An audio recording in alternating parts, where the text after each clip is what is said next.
¿Qué tal? Buenos días. Buenos días y bienvenido a Jerónimo Reichenberg, doctor en música, un fregón en la parte de innovación. Jerónimo, bienvenido una vez más a este programa de educación y conciencia. Este rincón, este programa donde le damos un espacio a todos los que quieren venir y platicar algo de educación, de conciencia, de hacer las cosas diferentes. Bienvenido una vez más. Mil gracias, Jorge. Un gusto estar aquí otra vez y siempre discutiendo temas interesantes. ¿Qué instrumento es este que estamos tocando, Jerónimo? Este instrumento es un instrumento sudamericano que se llama charango. Originalmente se hace con el caparazón de un armadillo. Esto sería el caparazón de un armadillo, pero bueno, ahora el armadillo está protegido, así que se hace con madera. Y básicamente es la versión indígena de una guitarra barroca. Cuando los españoles invaden América, traen todos sus instrumentos y la guitarra barroca, digamos que se convierte en un montón de instrumentos distintos a lo largo del continente. En México se convirtió en la jarana jarocha, por ejemplo. Y en el sur, en Bolivia, en Ecuador, en Perú, se convirtió en este instrumento que se llama charango. Tiene cuerdas dobles, igual que la jarana, igual que la guitarra barroca, y se afina muy parecido a la guitarra barroca. Entonces, padrísimo. Sin problema aquí, ¿no? También. Padrísimo. Jerónimo, en la edición pasada de Educación y Conciencia estuvimos platicando de creatividad, de innovación, de hacer las cosas diferentes, y tú nos ibas a platicar cuando nos llegó el tiempo, nos alcanzó el tiempo, que tú estudiaste una licenciatura en música y luego hiciste una maestría y un doctorado también en música en una universidad en los Estados Unidos, que es un proyecto justamente de Walt Disney, que él fue el que lo ideó y que es un proyecto bien creativo, bien diferente, muy disruptivo. Y hoy nos vas a platicar de eso. Claro que sí, con todo gusto. Efectivamente, yo estudié la licenciatura en México y, bueno, fue un proceso muy largo, ¿no? Las licenciaturas en música en esa época duraban entre 8 y 10 años. A mí, como soy un hiperactivo, una mente inquieta, me tomó mucho más porque me iba de pronto un año a hacer otra cosa y regresaba y así. Entonces, bueno, finalmente terminé en 2009 y me fui a estudiar a esta escuela maravillosa que se llama el California Institute of the Arts, o CalArts. Es efectivamente un proyecto que empezó Walt Disney. Fue como su legado, digamos, un poco más pedagógico, ¿no? Más serio. Más serio. Bueno, si serio se le puede aplicar a esa escuela, ¿no? Y bueno, para mí fue todo un descubrimiento, porque yo en realidad, para ser bien honesto, cuando terminé la licenciatura, yo dije, nunca más vuelvo a pisar una escuela. La escuela no es para mí, no es un ambiente que a mí me haga bien, no es la forma en la que yo quiero aprender las cosas. Yo prefiero aprender más a través del contacto y a través de la experiencia, ¿no? Pero entonces yo fui seleccionado para un programa, un proyecto, digamos, de composición en el que seleccionaron 10 músicos de todo el mundo, realmente de todo el mundo, y el director de este proyecto es David Rosenblum, que a la par era el director de la Escuela de Música de CalArts. Entonces, sin querer queriendo, yo llegué a esta maravillosa escuela, ¿no? Yo llegué ahí a ensayar para este proyecto que teníamos. Y bueno, empecé a deambular por la escuela y de pronto abría una puerta y era un salón, el salón de música africana, lleno de tambores y cuanto instrumento africano se pudiera uno imaginar, era como que wow, ¿no?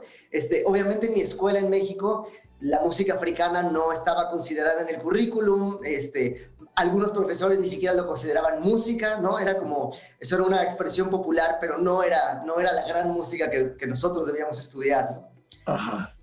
Seguía uno caminando, de pronto abría otra puerta y era el Salón de Indonesia, y tenían 3 gamelan distintos. El gamelan es esta orquesta tradicional de Java y de Bali, que bueno, son un montón de instrumentos que no se parecen en nada a nuestros instrumentos, ¿no? Quizás a la marimba, pero bueno, la afinación es completamente distinta. Todo lleno de máscaras y de vestuarios de danza, y el Hanuman, el dios Chango, y era como que wow, increíble. Y cada puerta que uno abría era un descubrimiento, ¿no? Una puerta era el salón de robótica, donde había 10,000 robots que tocaban instrumentos y que hacían sonido. Y bueno, era como que ¿uno puede hacer una maestría en esto? Era sí, claro que sí. Esto es, aquí lo tomamos de una forma muy seria y uno puede tomar clases de posgrado en danza africana, en danza de Indonesia, en programación de robótica musical, en cuanto uno quisiera. Obviamente también Bach, Vivaldi, Beethoven, todos ellos estaban ahí también, ¿no? Y bueno, explorando un poco más de escuela, por ejemplo, una particularidad que tiene es que el sótano de la universidad, digamos, esta universidad son muchas escuelas en un solo edificio. La de arte, la de animación, la de cine, la de danza, la de actuación, la de música, todas están en el mismo edificio. Todo en Los Ángeles. Todo está, sí, es un poquito al norte de Los Ángeles. Está en un pueblo que se llama Valencia. 20 minutos al norte de Los Ángeles, ¿no?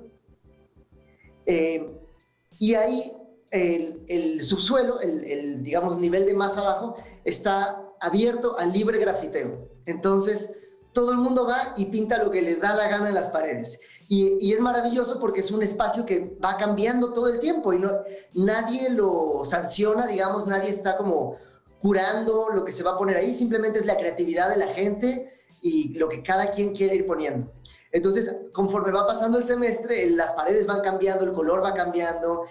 Y a mí realmente me sorprendió como que una escuela seria, ¿no? Que una universidad seria, permitiera que sus alumnos simplemente grafitearan, ¿no?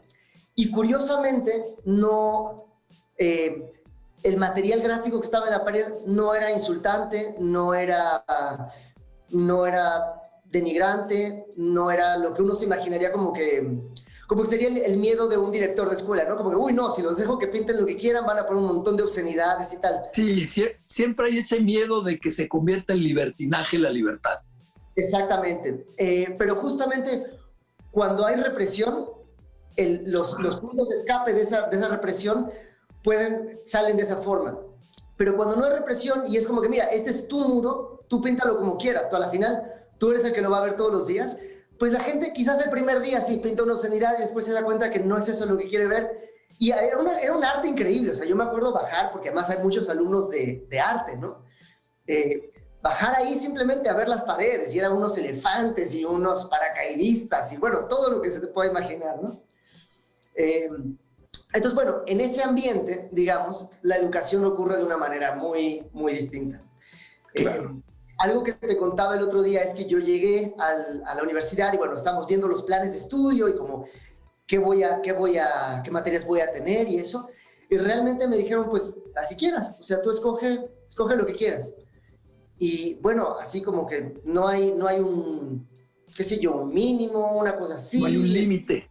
Ajá. Me dijeron, bueno, hay un límite, hay un máximo. No hay un límite. Tú puedes estudiar tan poquito como quieras, pero hay un máximo porque si tomas más de 20 créditos, pues no te va a dar el tiempo. O sea, no, claro. Te recomendamos que tomes menos de 20 créditos. Entonces dije, bueno, mira, perfecto, ¿no? Yo venía de un sistema educativo en el que te obligan a los mínimos, ¿no? Te obligan a un mínimo de materias, a un mínimo de horas, nunca a un máximo. Porque, digamos, en mi experiencia, la educación se asumía como algo que el alumno no quiere hacer, como algo que hay que forzar al alumno a que dé un mínimo. Cuando llegué allá me di cuenta de que psicológicamente estaba planteado todo desde cabeza. Era como que el alumno quiere estudiar y por eso está aquí. Vamos a ponerle un máximo para que no se le consuma el tiempo demasiado, o sea, que no se atiborre de materias y al final no puede y se angustia, ¿no? Claro. Entonces, eso para mí fue una gran sorpresa, ¿no? A nivel como de concepción de la educación. ¿Cómo es posible que me pongan un máximo y no un mínimo? Más aún me sorprendí cuando me dijeron, bueno, si quieres pasarte por un poquito, tienes que ir a pedirle permiso a tu tutor. Y cuando fui a ver a mi tutor, había un montón de gente en la misma situación, un montón de alumnos que queríamos estudiar más de lo que el programa nos permitía, ¿no? Eso a mí, desde ese momento, antes de tomar la primera clase, a mí eso ya me enseñó muchísimo. Me enseñó que depende cómo tú plantees la educación, los alumnos la van a asumir también. Si uno la plantea como que, mira, yo sé que esto no está padre, tienes que hacer este mínimo, ni modo, vamos a tener que pasar por esto, pues el alumno lo va a sentir así, ¿no? Pero si uno lo plantea de otro modo, pues bueno, el alumno también lo va a recibir de una manera mucho más fresca y con con un entusiasmo mucho mayor, ¿no? Claro. Es Claro. como si yo te invito a cenar a mi casa y te digo, mira, pues vas a tener que comer por lo menos 2 platillos. 2 platillos te vas a tener que comer. Pues la idea que tú ya tienes de la cena es que no va a estar muy buena, ¿no? En cambio, si yo te digo, mira, te invito, la cena va a estar deliciosa, no tenemos mucho, solamente 2 platillos para cada quien, pero eso ya como que uno llega a la cena de otra manera, ¿no? Exactamente, y es la misma, al final es la misma, es presentarlo diferente. Exacto, exacto. Concebirlo distinto y presentarlo de una manera que haga... Y realmente a mí me ocurrió eso. Los 5 años que yo me pasé estudiando en CalArts fueron una delicia. O sea, yo no quería que terminara el semestre. Cada vez que se acercaba el fin de semestre era como que yo disfrutaba cada día levantarme temprano, ir a ver a mis profesores, aprender de ellos, tocar con ellos, ensayar con mis amigos. Era una delicia. Yo no quería que terminara. De hecho, terminé mi maestría e hice el doctorado no porque quisiera un mejor sueldo, ni mucho menos. Yo quería seguir ahí, yo quería seguir aprendiendo. Me pareció que 2 años no era suficiente para sacarle todo el jugo que tenía, ¿no? Otra vez es la pasión lo que te hace querer que estar ahí, querer tomar más clase, querer aprovechar más. Y lo que es interesante es que la pasión no depende solamente del alumno, como decir, bueno, este alumno es apasionado, este no, es casi como que al azar. No, hay una forma de organizar la educación desde el diseño de currícula y desde la forma de presentarla que promueve la pasión de los alumnos y otra que la inhibe, ¿no? Y si estás hablando de algo tan creativo como la música, como el arte, pues tienes que poner el ecosistema adecuado para que sea un caldo de cultivo para la innovación. Claro. Pero vamos a hacer una pausa y regresamos contigo.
Regresamos con Jerónimo Reichenberg, doctor en música, y que nos estás platicando de la importancia de este caldo de cultivo para la innovación, para ser diferente, para atreverse a ser creativo. ¿Y se vale equivocar? Por supuesto, yo creo que lo que hablábamos la vez pasada, los procesos de evaluación nos implican un montón de cambios a la hora de estudiar. Si uno tiene procesos de evaluación en los que el alumno tiene que demostrar que lo sabe todo o que nunca se equivoca, eso va a cohibir todos los procesos creativos, porque cuando uno tiene miedo a equivocarse, no piensa fuera de la caja, no se anima a explorar cosas, a probar técnicas nuevas. Es como si... Y esto es muy normal, digo, no es nada del otro mundo. Un jugador de fútbol que aprende una técnica nueva, pues no la va a usar en el mundial por primera vez, ¿no? La va a usar en el juego de práctica y una vez que ya la tiene segura, quizás la usa en el mundial, ¿no?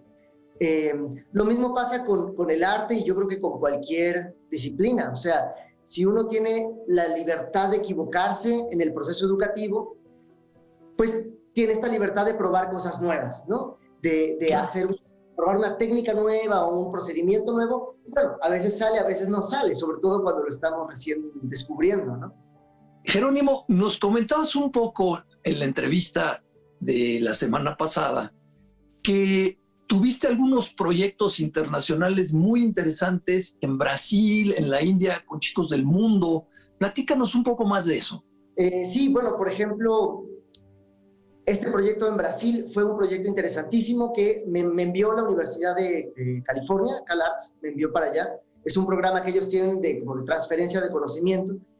Y fue increíble porque era un taller de 2 semanas con chicos de Río de Janeiro, que eran, por un lado, la mitad eran chicos del centro de la ciudad, de altos recursos económicos, y la otra mitad eran chicos que venían de las favelas, de los barrios súper populares, que les tomaba 3 o 4 horas llegar al lugar, ¿no? donde dábamos el taller. Esos chicos tenían que levantarse a las 3:30 de la mañana para tomar un camión y de ahí otro camión y otro camión para llegar a las 8 o a la hora que comenzábamos el trabajo. Entonces, digamos que socialmente fue una experiencia maravillosa porque fue juntar 2 mundos que en la vida cotidiana de Río de Janeiro nunca se encuentran, y ponerlos a trabajar juntos, ponerlos a crear juntos, ponerlos a jugar juntos, ¿no? Obviamente el nivel de musicalidad o el nivel de estudios musicales que tenían era muy distinto, y no necesariamente que los ricos tuvieran mayor que los chicos de las favelas, ¿no? Había chicos de las favelas que llevaban años tomando clase y tenían un nivel musical bastante sorprendente, pero había otros que no. Entonces empezamos jugando, comenzamos con juegos de coordinación, así literalmente jugando manos y jugando cosas de tocarse el cuerpo, hacer percusión corporal, que ellos en un principio lo vieron simplemente como, bueno, estamos jugando en lo que empieza el taller, ¿no? Y estos juegos se fueron convirtiendo en procesos de composición. Entonces, en vez de hacer esto, vamos a escribir un re sostenido, y en vez de esto, ahora va a ser una escala, y en vez de... Entonces íbamos sustituyendo cosas que ellos ya habían aprendido, que ya tenían en el cuerpo, y entonces comenzamos a crear, ¿no? Que para mí la creación no es más que un juego, simplemente es con elementos quizá un poco más complejos, pero la creación musical no es más que un juego. Cuando yo veo, por ejemplo, niños inventando juegos con las manos y eso, para mí eso es composición tal y como yo la hago, ¿no? Solo que, bueno, a otro nivel de complejidad.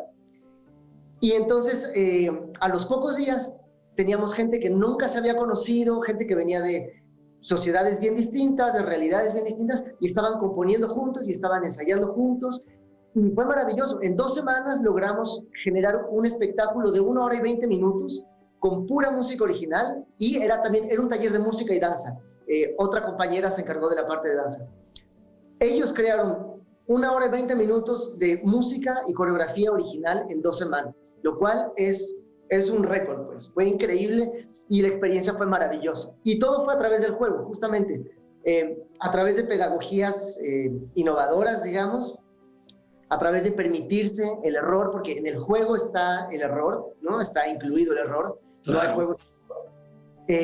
Y permitirnos equivocarnos y permitirnos explorar y así. Y bueno, esa fue una experiencia realmente maravillosa. En la India, en cambio, ahí yo llevé un juego de mesa musical que yo he estado desarrollando durante los últimos años. Y para mí era interesante ver cómo ese juego, que yo ya había probado en Estados Unidos, ya había probado en México, ya había probado en Ecuador, cómo funcionaría en una cultura tan distinta como la cultura india, ¿no? Y pues fue increíble. Empezamos el juego, lo cual, cuando uno presenta un juego en un ambiente tan académico, la gente siempre le da como comezón en el cuello, ¿no? Como que, ¿cómo así un juego, no? Si somos estudiantes de posgrado, ¿por qué vamos a jugar? Entonces empezamos el juego con, no sé, unos 9 chicos que estaban activamente participando. Bueno, se supone que iba a durar 40 minutos, duró más de 1 hora, y al final no estaban solo los 9 chicos, sino que estaban 15 chicos y los maestros de ellos, y todo el mundo estaba participando. Entonces, bueno, para mí eso fue muy interesante, porque fue ver que el poder del juego realmente trasciende culturas, ¿no? El juego tiene esta virtud de comunicar emociones y de comunicar equipo, comunicar comunidad, que va más allá de la lengua, va más allá de nuestras tradiciones, de nuestra cultura. Esa fue una experiencia increíble. Por ahí escuché alguna vez que si viniera un viajero del tiempo, que viniera de 1800 y llegara a esta época, vamos a decir un poquito antes de la pandemia, lo único que reconocería sería una iglesia y una escuela. Y una escuela. Porque no han cambiado, porque hemos sido tan conservadores. Y ahorita que me platicabas de CalArts, de todo esto, estuve pensando, los conservatorios de música es para conservar la música. Entonces te vuelves conservador y un conservador es enemigo del cambio. Por supuesto. Yo creo que con esta idea de cómo la escuela debe ser, y eso se nos olvidó, cuál es realmente el objetivo de la educación, ¿no? O sea, uno piensa en escuela y lo que piensa no es inmediatamente en el conocimiento. Las asociaciones más inmediatas que uno tiene en la cabeza son salón de clase, quizás una cancha de fútbol, maestro, libros, pupitres, ¿no? Nos olvidamos que todo eso tenía que cumplir una función educativa, tenía que ser para aprender. Y en estos momentos, además, bueno, la pandemia vino a romperlo todo, ¿no?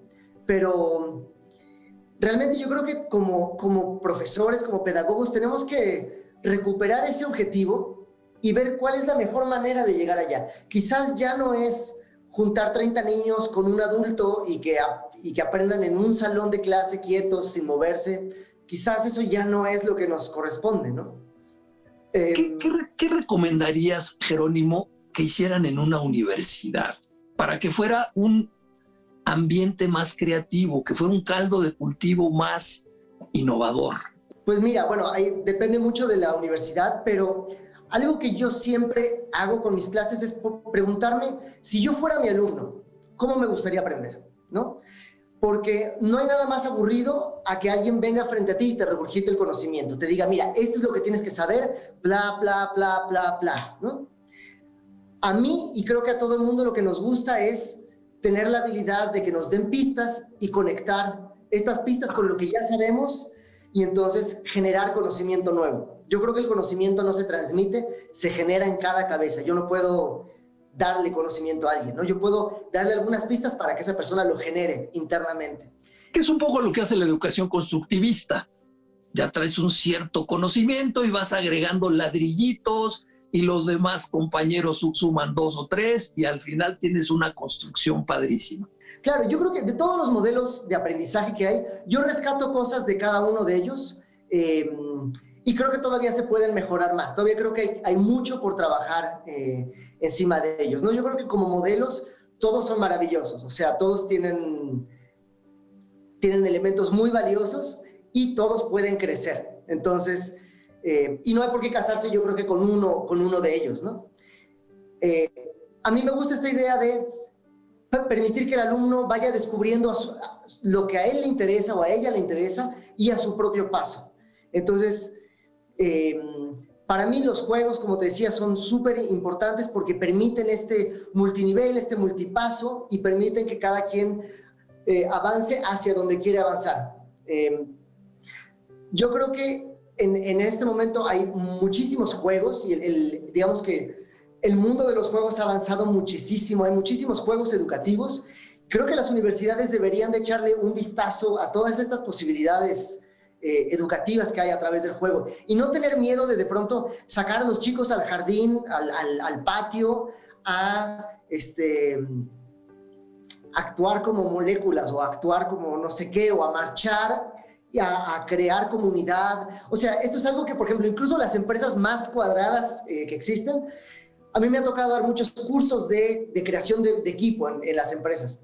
Simplemente ejercicios básicos de teatro les resulta como que, wow, esto es increíble, estamos creando equipo, ¿no? Claro, pues porque estas empresas se han dedicado a romper el tejido social. Cada quien trabaja en su escritorio sin ver a los demás y en el momento en que se pueden dejar ir hacia atrás y que un compañero los cache, sienten que, bueno, o sea, que ahora sí somos amigos, ¿no? Ahora sí me salvaste. Sí, no, bueno, ahora sí me siento en comunidad, tengo un equipo, etc. Entonces, permitir que esto ocurra, permitir, por ejemplo, una cosa que es bien interesante, el conocimiento en común. Los exámenes siempre se hacen individualmente. ¿Por qué no podemos resolver un problema en común? En la vida real, resolvemos problemas en equipo. Nunca resolvemos problemas como que te digan, a ver, el gobierno diga, tú tienes que resolver el problema del sargazo, pero solo tú, no puedes hablar con nadie. No, pues eso no es así, ¿no? Y prohibido buscar información en la computadora. Te lo tienes que tener todo aquí. Exacto. Eso es un modelo educativo del siglo XVIII que tenemos que quitarnos de la cabeza.